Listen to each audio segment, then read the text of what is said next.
Sa showbiz saksi, ginunita ng mga mahal sa buhay ni Dolphy ang 84th birth anniversary ng yumaong Comedy King. At kasabay ng kanyang birthday, pinasinayaan ng Dolphy Memorabilia Exhibit kung saan kasamang nakadisplay ang pinasikat niyang puruntong.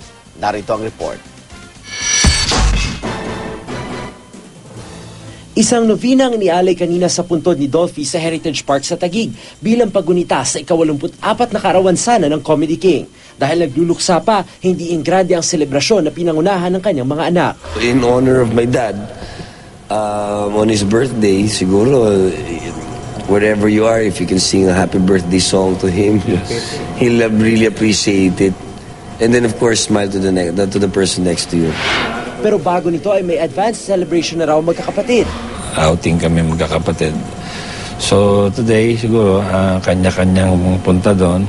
Hindi man nakadalo ang partner ni Dolphy na si Shasha Padilla at anak na si Sia na kapwa may sakit, nag-tweet naman si Shasha ng larawan ni Dolphy na may hinihipang birthday cake at candle sa isang naunang celebration. Kasabay nito, pinasinayaan na rin ang Dolphy Memorabilia Exhibit sa Trinoma Mall sa Quezon City kung saan nakadisplay ang ilang parangal, litrato at damit ni Dolphy, kabilang ang pinasikat niyang purunto. Hanggang ngayon, makakita ka ng tributes actually from all factions, hindi lang TV stations, just really overwhelming.